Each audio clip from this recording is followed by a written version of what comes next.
안녕하십니까, 수험생 여러분. 자, 오늘부터는 이제 점유권에 대해서 살펴보겠습니다. 점유권. 점유권. 점유의 개념은 저희가 점유권 개념은 물권편 처음 시작할 때 얘기를 했습니다. 점유권의 개념에서 기억할 것은 사실상 지배. 사실상 지배라는 거에 이제 착안해서 하나의 권리를 인정한 겁니다. 이유에서 구분할 개념이 지배할 수 있는 권리. 이게 뭐라고 했죠? 본권. 쉽게 해서 소유권, 용익물권, 제한물권을 생각하시면 됩니다. 그렇다면 과연 왜 이런 점유권이라는 권리를 인정하고 있는가 하는 의문점을, 궁금증을 가질 수가 있습니다. 그런데 우리가 어떤 권리의 형태에서 가장 사람이 내 것이라는, 동산이라면 이런 물건이 제 호주머니에 넣으면 될 겁니다. 하지만 토지, 기타 부동산의 경우에는 자기가 가져다닐 수가 없어요. 커요, 규모도. 그런데 옛날 일찍은 등기란 또 공시제도가 없었습니다. 그럼 사람은 이걸 내가 지배한다는 것부터 소유라는 개념을 생각했습니다. 내 것이라면 이걸 내가 지배한다, 그런 개념에서 출발을 했을 것입니다. 그러니까 역사적이고 연역적인 의미가 강한 개념입니다. 그렇기 때문에 사실 실무나 그랬을 때 점유권을 가지고 막 이루어지는 게 아닙니다. 점유권은 오히려 이런 본권, 예컨대 용익물권, 지상권, 지역권, 전세권, 이런 것들은 점유를 전제로 하는 겁니다. 그럼 지상권자나 전세권자는, 지역권자, 물권자예요. 물권자이기 때문에 절대권이기 때문에 누구와든지 주장을 할 수 있는 권리예요. 그래서 자기가 권리가 침해되면 이런 본권에 기초해서 점유를 하고 있지만, 점유권을 별도로 주장하는 게 아니라 이런 본권에 의해서 자기 권리를 주장을 해요. 하지만 자기가 점유를 하고 있지만, 사실상 지배를 하고 있지만 지배할 수 있는 권리가 없는 경우도 있어요. 그런 경우에도 불구하고도 점유자를 보호할 필요성이 있는 부분이 있을 것입니다. 그런 경우에 이 점유권은 효력을 발생하는 겁니다. 그래서 이 점유권은 어느 경우에 적용이 될까 했을 때 그런 궁금증이 생기시면 그런 경우가 아닌가, 이런 경우라 생각하십니다. 본권이 없는, 지배할 수 있는 권리가 없고, 사실상 지배하기 때문에 이 지배하는 게 적법한지 여부는 별개의 문제라고 제가 말씀드렸습니다. 이 사람, 내가 뭔가를, 부동산을 점유하는 게 이유가 있냐 없냐를 따지는 것은 별개의 문제인 거고, 그러한 상태에서도 이 사람을 보호해 줄 필요성이 있는 경우입니다. 없는 경우에. 있는 경우라면 이런 본권을 주장하면 돼요. 없는 경우이다. 없는 경우에도 그 점유자를, 사실상 지배하고 있는 사람을 보호해 줄 필요성이 있는 경우입니다. 그런 경우로 이해를 하시면 됩니다. 그래서 그런 관점에서 점유권을 보시면서 하나씩 살펴보도록 하겠습니다. 물건을 사실상 지배하는 게 포인트고요. 그런 점유권이 있다. 이 개념 참 중요합니다. 특별한 사정이 없는 한 건물의 부지가 된 토지는, 이 토지에 건물이 있으면 이 토지를 점유하고 있는 사람은 누구일까? 그게 계속 질문입니다. 누구냐? 건물의 소유자다. 건물의 소유자가 이 토지를 점유하고 있는 거다. 이 점유자 개념이 중요한 게 뭐냐면, 나중에 소유권에 기해서 부동산을 돌려줘. 부동산을 돌려, 그게 반환 청구거든요. 예컨대 토지라면 토지 인도겠죠. 이런 소유물을 반환할 때 그 상대방은 점유자여야 합니다.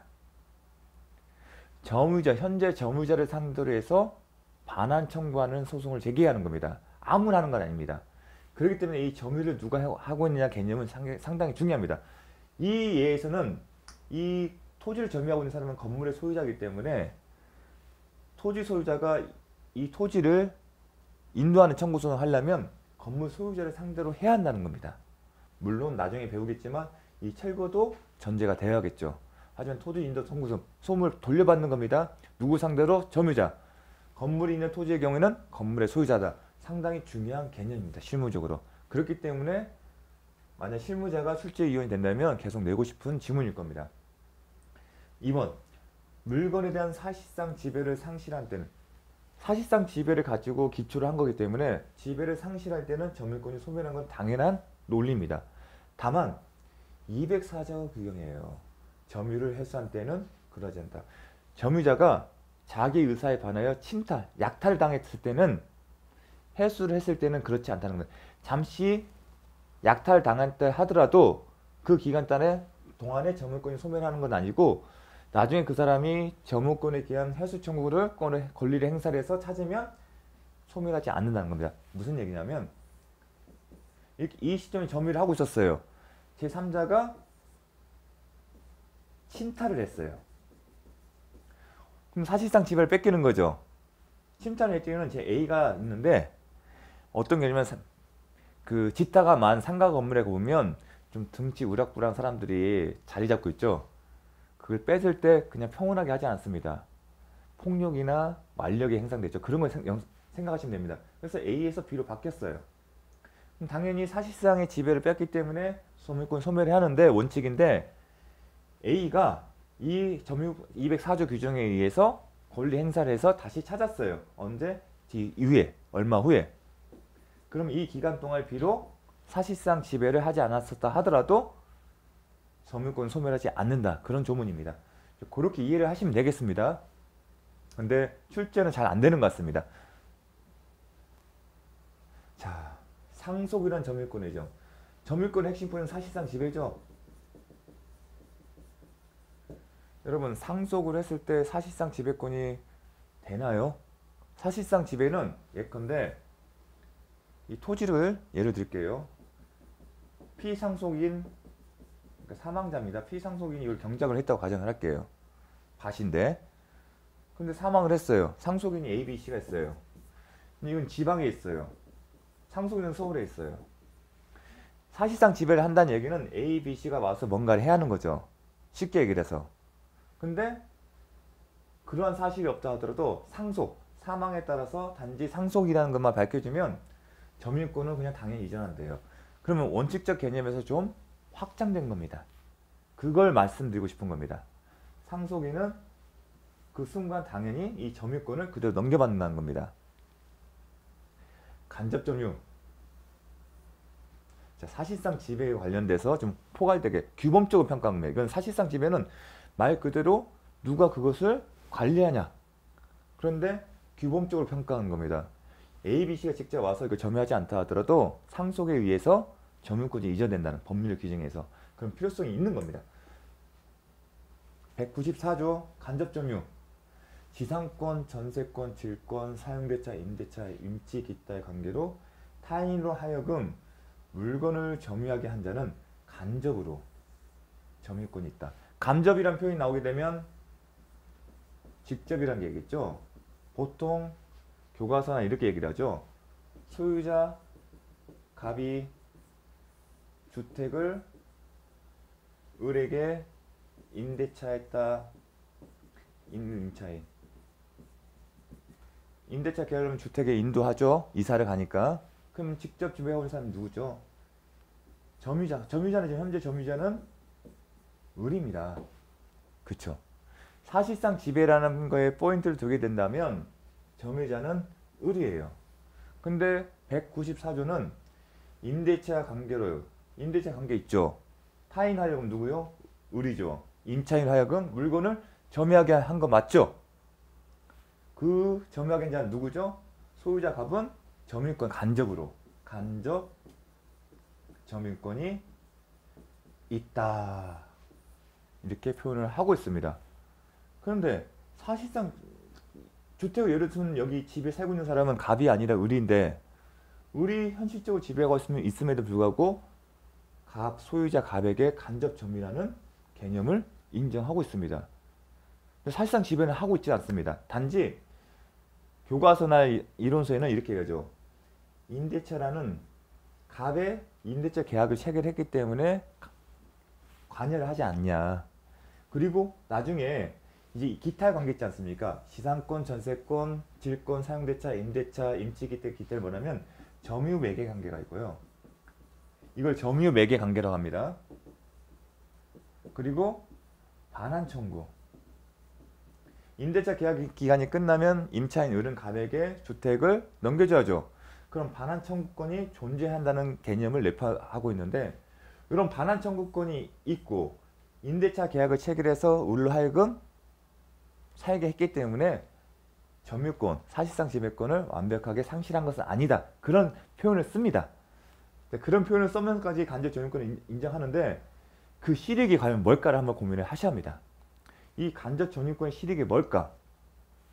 실익은 크게 취득시효 그리고 유추권입니다. 취득시효와 유추권 편에서는 간접 점유란 개념이 상당한 의미를 가집니다. 왜냐하면 취득시효라는 것은 사실상 지배를 기초로 해서 하나의 권리를 인정합니다. 권리가 없는, 예컨대 소유자가 아님에도 불구하고 일정 기간 동안 점유를 하고 있다면 거기에 대해서 권리는 소유권을 인정하는 제도입니다. 그런데 그 개념에 소유의 의사가 있어야 합니다. 소유의 의사가 있어야 하는데 점유를 하면서, 그런데 만약에 간접 점유라는 개념을 인정하지 않는다면 임차인한테 이제 점유를 하고 있기 때문에 접근을 해야 돼요. 갑은 제외가 되는 겁니다. 근데 을은 소유의 의사가 없어요. 나중에 배우겠지만 이거는 돌려줄 의사가 있지 않습니까? 자기 게 아니란 겁니다. 그러면 을은 취득시 완성에 적용이 되지 않습니다. 이런 어떤 불합리함을 조절할 수 있는 그 개념이 간접 점유입니다. 유치권도 마찬가지고요.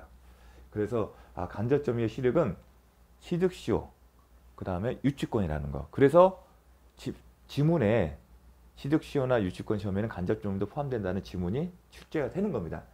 자, 간접 점유에 돌아와서 그러면 이 개념상 임대차를 전제를 했지 않습니까? 여기 개념에는 반환 청구가 있어야 한다는 거.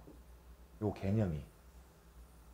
지금 현재 직접 점유한 사람은 어느 시점에 가서는 간접 점유자에게 돌려줘야 한다는 거. 그런 관계가 있어야만이 간접 점유 개념이 성립이 된다는 겁니다. 그럼 간접 점유가 개념이 성립되는 여부는 뭔다? 반환 청구권이 있냐 없냐입니다. 그게 핵심입니다. 그래서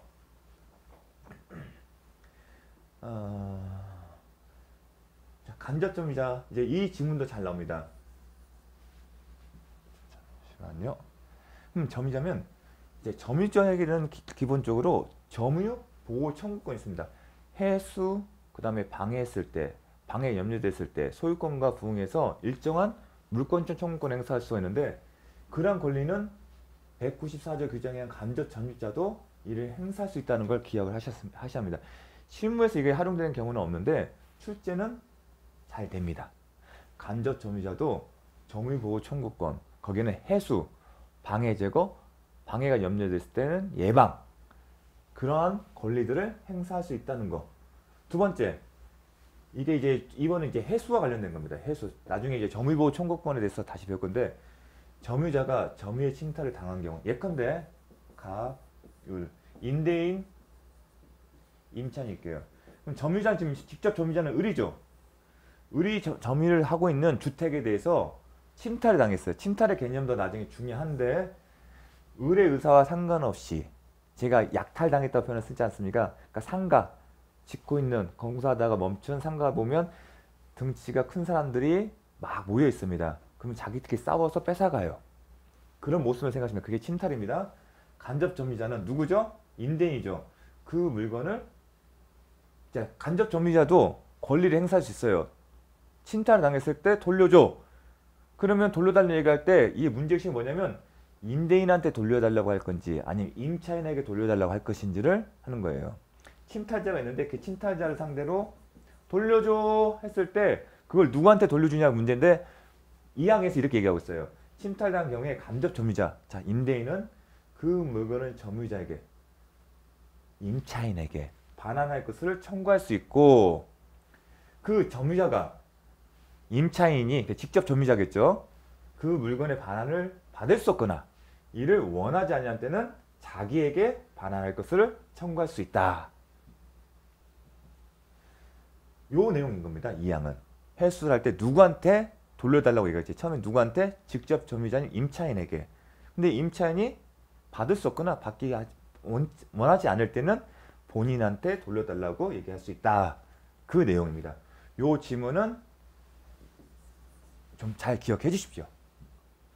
다음 지문. 이제는 지금 기출 지문을 이제 제가 정리한 겁니다. 점유 매개 관계, 간접 점유자는 반드시, 제 점유 매개 관계 뭐라고 했죠? 타인이 점유하게 된 원인이라고 생각합니다. 임대차라고 생각하시면 됩니다. 다른 사람이 자기 것을 점유하게 된 원인이라고 생각하십니다. 그게 점유 매개 관계고요. 그 포인트가 있죠? 간접 점유자 반드시 반환 청구권을 가져합니다. 이러한 반환 청구권이 존재하면이 점유 매개 관계가 성립이 되는 거고 거기에 기초해서 간접 점유 개념이 나오는 겁니다. 반환 청구권, 점유 매개 관계, 그래서 간접 점유 개념 이렇게 논리적으로 설명이 되는 겁니다. 채권적 청구권이라는 게 통설인데 그냥 가볍게 넘어가겠습니다. 주택 임대차 보호성의 대형 요건이 인도는 보통 인도라는 얘기는 이사를 간다는 얘기예요. 임차인이 주택의 간접 점유를 취득하는 경우에도 인정될 수 있다.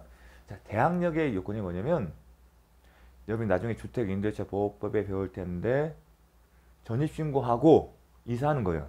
쉽게 얘기를 해서. 근데 그 이사는 보통 자기가 이사를 가니까 직접 점유겠죠. 그런데 직접 점유뿐만 아니라 간접 점유를 취득하는 경우에도 해당된다는 겁니다. 이 표현은 상당히 중요합니다. 점유 취득 시의 기초인 점유에는 간접 점유. 제가 간접 점유 실익적 개념 설명했죠. 아까 이 부분은 얘기하지 않지만 취득 시효 그때 실익이 있다고 했습니다. 또 하나 직접 점유자가 그 점유를 임의로 양도한 경우 그 점유 이전이 간접 점유자의 의사에 반하더라도 간접 점유가 침탈된 것은 아니다. 무슨 얘기냐면 침탈의 개념이에요. 침탈을 당한 경우 이 침탈의 개념이 뭔가 제가 기억하실지 모르겠지만 침탈할 때 점유자 의사에 반하여 그런 표현을 썼습니다. 그리고 무락불랑 사람들 예를 들었어요. 침탈이. 근데 자기 의사에 점유자 의사에 반하는 게 그런 무락 아니겠죠? 그걸 연상을 하십시오. 침탈의 개념이다. 상당히 중요합니다. 임의로 양도했다는 얘기는 자기 의사로 양도했기 때문에 침탈이 아니라는 거예요. 이 개념은. 이거는 침탈이 아닌 거예요. 침탈이 아닌데 그 이전이 비록 간접 점유자 의사에 반하더라도 침탈이 된 것은 아니다. 침탈은 아닌데 이렇게 질문인 겁니다. 이게 직접 점유자의 의사에 양도된 거예요. 즉, 이 직접 점유자가 임의로 양도한 거예요. 근데 그게 간접 점유자 입장에 봤을 때는 그거 원치 않는 거예요. 어떤 경우냐면 여러분 임대차 계약했을 때 전대차는 보통의 경우는 임대인의 동의를 받아야 한다고 합니다. 왜냐하면 대부분 임대인은 전대차를 원치 않거든요. 그런 경우 생각하십시오. 갑이 임대인, 을이 임차인. 그런데 을이 갑의 동의 없이 병에게 전대차 계약을 체결한 경우 전차인. 요 정도 개념은 아시겠죠? 임차인이 병에게 임의로 양도한 경우죠. 침탈은 아니에요. 근데 갑의 입장에서 봤을 때 자기의 의사에 반하는 거예요. 그럼 갑의 의사에 반한 거기 때문에 침탈 아닐까? 하지만 점유자의 침탈이라고 하지 않습니까? 그렇기 때문에 비록 갑의 의사에 반하다 하더라도 침탈된 것은 아니다. 법조문하고 연결된 겁니다. 여기는 점유자가 직접 점유자를 전제로 한 거거든요. 아시겠죠?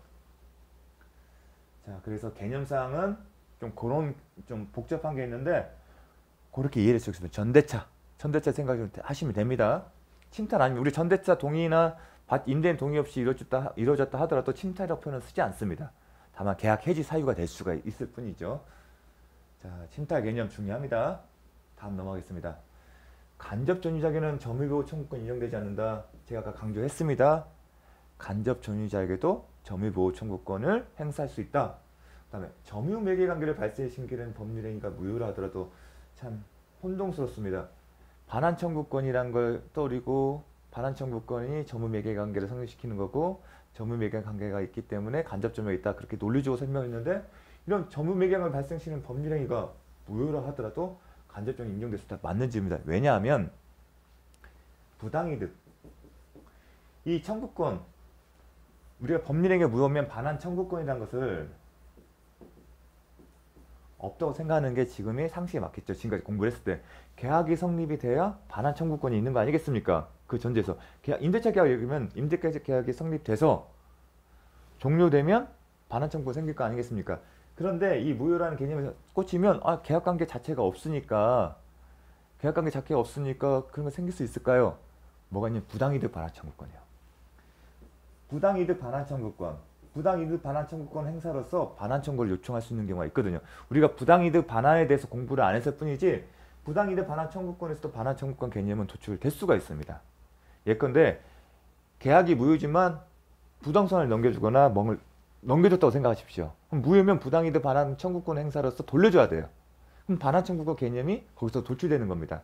그래서 좀 함정일 수도 있는데 법률행위 무효하더라도 부당이득 반환 법리에 따라서 반환 청구권이 있기 때문에 간접점유는 인정될 수 있다. 좀 논리적으로 이렇게 설명이 되는데 좀 부당이득 반환을 공부하지 않기 때문에 좀 와닿을 수도 없지만 그런 법리에 따라서 법률행위 무효를 하더라도 간접점유는 인정될 수 있는 겁니다. 부당이득 반환에 따른 법리에 따라서. 자, 갑이 을로부터 임차한 건물을 을의 동의 없이 제가 아까 설명했던 거네요. 을만이 간접 점유자다. 자, 갑, 을. 임대인, 임차인. 그러면 간접 점유자는 갑이겠죠. 임차인 을은 직접 점유자고. 근데 을이 동의 없이 병에게 전대차를 했나요? 이 전대차 계약 자체는 갑의 동의가 없더라도 일단은 포인트 하나는 이겁니다. 갑의 동의 없이 을이 병에게 전대차 계약을 했을 때 이 계약의 효력은 어떻게 될까? 일단 효력 자체는 유지됩니다. 일단은 그게 하나의 포인트고요. 여기서 묻고 싶은 것은 간접점유는 중첩적으로 오직 어떠한 경우도 한 명만 있는 건지 아니면 계층적으로 중첩적으로 생길 수 있는지가 질문의 포인트입니다. 여기서는 갑 위에도 을이 간접점유가 될 수가 있습니다. 간접점유 개념은 중첩적으로도 성립될 수 있기 때문에 그게 이제 질문의 핵심입니다. 이것도 정확하게 기억을 해 주십시오. 점유보조자. 이 개념 자체는 뭐냐면 제가 이제 점유자를 상대로 소유권에게는 어떤 반환을 청구할 때 누구를 상대로 한다고 했죠? 점유자입니다. 점유자라는 것은 개념은 사실상 지배하는 사람이에요. 근데 이 조항이 의미가 있는 게 뭐냐면 점유하는데 근로관계거나 누구의 지시를 받거나 하는 수직적인 상하관계에서 지시를 받은 사람이 점유를 하고 있을 때 과연 점유자를 누가 볼 것인가가 하나의 쟁점이 되는 겁니다. 예컨대 사장님 지시하에 직원이 뭔가를 점유하고 있다. 사실상 지배라는 것도 포인트 두면 직원이겠죠. 하지만 실질적인 주님은 누구를 보는 게 형평에 맞을까요? 사장님이겠죠. 직원의 그 지시를 받았고요. 그 사장님을 점유자로 봐야 실효성이 있는 겁니다. 그렇다면 점유자를 사장님을 보고서 뭔가는 법적인 조치를 취하는 게 타당할 겁니다. 그런 개념으로 접근하시면 되는 겁니다. 점유부자자는. 그래서 자, 가사상, 영업상, 기타 유상. 제가 영업상이라는 표현에 포인트를 두고 사장님, 직원이라고 제가 표현을 예를 들었습니다. 타인의 지시. 중요한 것은 타인의 지시를 받아서 물건에 대한 사실상을 지배를 하는 데는 타인만을 지시를 내리는 사람만을 점유자로 한다. 이 문구는 정말 중요한 문구고 함축 되게 실무적으로 상당히 중요한 개념입니다. 왜냐하면 점유자를 상대로 뭔가 조치 취해야 하기 때문에. 따라서 그 타인만을 점유자로 한다. 타인의 지시를 받아서 지배를 할 때는 제 사장님과 근로자 관계를 생각하시면 됩니다. 상당히 중요합니다. 그래서 점유보조자는 점유자가 아니다. 점유보조자는 결국은 점유자가 아니라는 겁니다. 왜냐하면 타인의 지시에서 물건의 사실상을 지배하는 사람은 점유보조자고 그 사람은 점유자가 아니고 점유자는 그 점유보조자에게 지시를 내린 사람입니다. 자, 상당히 중요합니다. 점유권의 양도. 자, 점유권의 양도 하나의 권리입니다. 물권도. 물권이죠. 물권, 채권, 재산권이기 때문에 양도되는 게 원칙입니다. 근데 양도의 방법은 어떻게 하냐? 인도한다. 인도해야 하는 효력이 생긴다. 이겁니다. 쉽게 얘기해서 부동산은 등기의 효력이 생기는 거고 공시 방법으로 생각합니다. 점유권 양도의 공시 방법은 뭐다? 인도다. 그런 개념 정도만 아시면 될 겁니다. 다만 이제 인도도 점유 규정들 다양한 인도와 방법에 관련해서 또 여러 가지 개념이 있는데 그 부분을 생략하도록 하겠습니다. 점유의 태양. 이 지문 자체는 좀 잘 암기를 하셔야 합니다. 상당히 중요하고 앞으로 우리가 점유와 관련된 부분에서 간혹가다 연결된 부분이 많습니다. 첫 번째, 소유의 의사로 자주점유입니다. 이걸 법정용어로 자주점유. 반대말은 타인점유. 이렇게 한번 외우시고요. 선의, 평온, 공연하게 점유한 것으로 충향한다. 역사적 개념입니다. 예전에는 내 것이란 표현을 점유로서 표현하거든요. 그렇게 생각하시면 됩니다. 내가 이것을 갖고 있으면 이건 내 거다. 내가 지배하고 있으니까. 내가 지배하고 있으면 이건 내 땅이다. 그렇게 좀 생각을 하시면 됩니다. 소유유사는 내 거야, 이건 내 거야, 그런 거 생각하십니다. 다음에 선의는 뭐냐면 점유는 사실상 지배란 거죠. 그럼 지배할 수 있는 권리가 있냐는 별개의 문제입니다. 선의라는 것은 지배할 수 있는 권리가 없음에도 불구하고 그게 있는 것으로 착각했다는 거, 오인했다는 겁니다. 난 그렇게 믿었다는 겁니다. 평온하게, 말 그대로 평온하게, 뭐 폭력이나 우당탕탕 그런 방법이 아니라 공연하게 뭐냐면 남들 눈에 띄게 숨겨서 은밀하게 그렇게 안 한 거. 자, 그래서 중요한 것은 소유 의사, 선의, 폭언, 공연, 점유, 추정. 이건 상당히 중요한 지문입니다. 특히 소유 의사 어디서 많이 포인트가 되죠? 취득시효, 점유 취득시효와 관련해서 소유 의사가 더 깊게 살펴볼 겁니다. 자, 선의의 점유자라도 본권에 관한 소유 패소한 때는 언제부터? 소가 제기된 때로부터 악의의 점유자로 된다. 자, 선의가 뭐였죠? 점유를 지배할 본권이 없음에도 불구하고 그게 있는 것을 믿는 겁니다. 오인한 겁니다. 나는 내가 이런 권리가 있다고 생각하는 겁니다. 그런데 본권이 뭐냐면 지배권, 점유자를 상대로 본권자 소송을 제기한 겁니다. 제가 얘기했죠? 이런 것 때문에 제가 구분합니다. 점유자는 사실상 지배입니다. 그 지배를 지배할 적법한 권한이 있는지 없는지는 묻지 않습니다. 근데 그 지배가 적법한 권한이 있는 경우 있고 없는 경우가 있을 겁니다. 그럼 없는 경우에는 지배 권한이 있는 사람이 소송을 제기하겠죠. 이해되시겠죠? 그래서 패소했어요. 그러면 알게 되겠죠. 아, 나한테 지배 권한이 없구나. 그럼 언제부터 악의가 되는 거죠? 패소를 한 때가 착각할 수 있는데 소가 소송이 제기된 때부터. 이게 중요합니다. 뭐 패소가 확정된 때 그렇게 지문이 나오기도 하는데 언제부터? 소가 소송이 제기된 때부터. 그렇게 보는 게 이 항의 취지입니다. 좀 납득이 안 될 수도 있는데 그렇게 보는 게 합리적이라는 게 교과서적인 설명입니다. 소가 제기된 때 언제냐면 소장이라는 게 잤습니다. 온 거는 소를 제기하는 사람이 온 거고 상대방이 피고입니다. 소송을 제기한 데는 소장을 법원에 접수하는 겁니다. 소장을 뭐뭐 해주세요. 뭐 소유권 이전 등기하면 피고는 온 거에게 뭐뭐 부동산에 관한 소유권을 넘겨주세요. 그런 소장이 적힌 서면을 법원에 제출해요. 그러면 법원은 그걸 받아서 피고에게 전달해요. 그걸 받았을 때 사실은 소송 계속 중이라서 이제 소가 제기된 때인데 소가 제기된 때는 소장을 상대방이 받았을 때 그렇게 생각하시고 보통의 경우는 소장 부본을 송달받은 때, 뭔가를 받은 때로 생각하시면 됩니다. 이 표현 제가 강조하는 이유는 잘 출제해야 되고 혼동할 수 있습니다. 자, 그래서 기출질문 나왔습니다. 언제 패소시 확정된 때부터 잘못됐죠? 언제 소가 제기된 때로부터 이미 자주 출제가 되고 있습니다. 또 하나가 뭐냐면 소유의 의사로 과실 없이 점유한 것으로 추정한다. 본 것 같죠? 근데 과실 없이 점유, 소유 의사는 배웠어요. 근데 가볼까요? 선의, 폭언, 경언이 있는데 무과실 있습니까? 없죠. 그래서 틀린 질문입니다. 소유 의사는 맞는데 무과실은 추정이 안 됩니다. 왜냐하면 법문에 선의, 평언, 공연만 있거든요. 이거는 1항의 지문을 바꾼 겁니다. 그래서 정확하게 암기를 하셔야 합니다. 출제 잘 됩니다. 점유계속의 추정. 자, 점유계속 추정 같은 경우도 이제 나중에 취득시효 때 의미가 있는 조항이에요. 전후 양시의 점유한 사실이 있는 때에는 그 점유는 계속한 것으로 추정한다. 왜냐면 취득시효가 요건이 뭐냐면 점유계속이거든요. 일정 기간 동안 점유해야 하거든요. 그러면 이 조항이 뭐냐면 전후 양시 2022년 1월 1일 날 2023년 1월 1일 자 2022년 1월 1일 날 내가 점유했다는 사실과 2023년 1월 1일 점유를 하고 있다는 사실을 증명하면 이 기간 동안 2022년 1월 1일부터 2023년 1월 1일 때까지 계속 점유를 한 것으로 추정한다는 겁니다.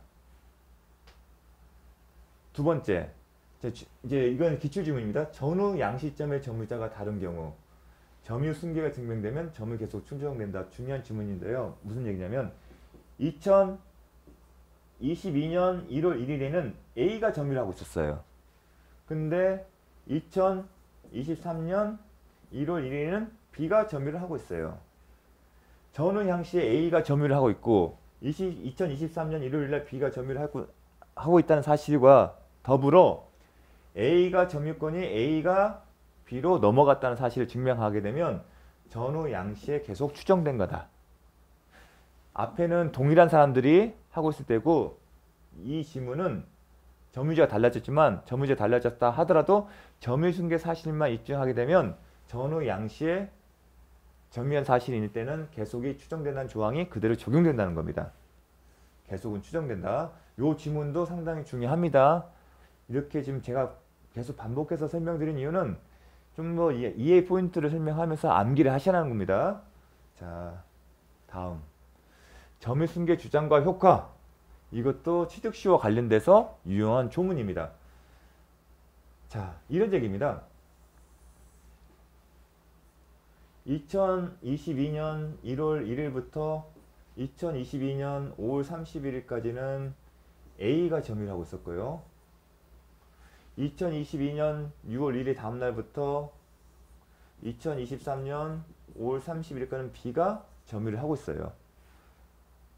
자, 근데 A에서 B로 바뀌었을 때 승계가 이루어졌고요. 여기는 승계가 있었습니다. 침탈이 아니라는 겁니다. 자, 그 경우를 전제로 얘기하는 겁니다. 자, 법 좀 읽어보겠습니다. 점유자의 승계인은 누구죠? 현재 B. B는 자기의 점유만을 주장하거나 언제부터? 2022년 6월 1일부터 2023년 5월 31일 자기의 점유만을 주장한다는 얘기는 그 얘기죠. 이 기간만 점유를 주장하거나 아니면 자기의 점유, 즉 2022년 6월 1일부터 2023년 5월 31일까지 점유와 전 점유자 누구죠? A. A의 점유를 아울러 주장할 수 있다. 즉 그림을 보게 되면 B는 자신의 점유만을 주장하거나 아니면 A의 점유와 자기의 점유를 합쳐서 주장할 수 있다는 겁니다. 상당히 중요한 법적 사항입니다.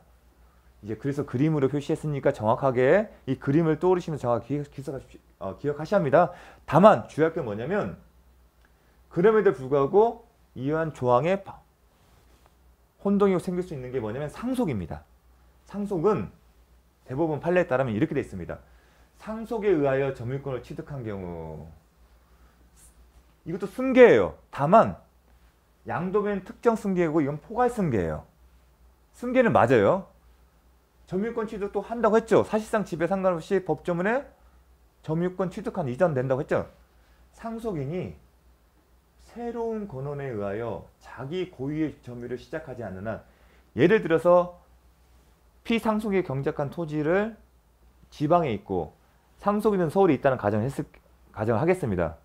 근데 상속인들이 서울에 거주하고 있어도 그 점유권은 이전이 됩니다. 근데 새로운 권한에 의하여 자기 고유의 점유를 시작한다? 그 의미는 뭐냐면 A, B, C가 나와서 울타리도 만들고 남들이 봤을 때 아 상속인들이 점유한다. 이렇게 봤을 때 새로운 별개의 행동을 하는 경우를 떠올리시면 됩니다. 자기의 새로운 권한에 의해 자기 고유의 점유를 시작하지 않는 한 다음이 중요합니다. 요것도 포인트고요. 계약할 분이 새로운 권한에 의해서 자기 점유를 시작하지 않는 한 떠올리시면 됩니다. 서울에 살던 ABC가 피상속인이 지방에 있는 토지에 내려와서 뭔가를 한다고 생각하시면 됩니다.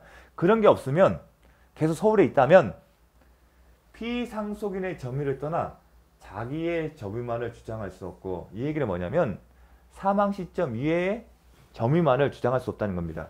예를 들어서 포괄승계인이 아까 6월 1일 얘기했잖아요. 포괄승계인 6월 1일 날 사망을 했다고 하겠습니다. 2022년 6월 1일 날 사망했으면 그 순간 상속인들이 그걸 점유권을 가져요. 그때가 이제 자기만의 점유가 시작된다고 볼 수 있는데 2022년 6월 1일부터의 점유만을 주장할 수는 없다는 겁니다.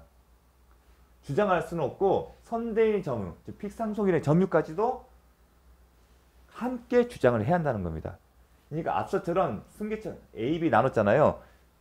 B는 자기의 점유만, 고유의 점유만 주장하거나 A의 점유를 합쳐서 주장할 수 있는 선택권이 있는데 상속의 경우에는 이 상속인들이 자기 고유의 별도의 고유의 점유를 시작하지 않으면 상속인의 점유까지밖에 포함해서 주장을 해야 한답니다. 그렇게 설치를 한 이유가 있습니다. 왜 그런 어떤 이유 때문이냐면 이 선대의 점유가 타주 점유의 경우에는 선대로부터 상속의 점유의 승계 점유도 성질의 태형 단량시 아니어서 특별한 사정이 없는 한 자주 점유를 볼 수 없다. 이 표현 때문인 겁니다. 예컨대 상속인이 이때 사망했어요.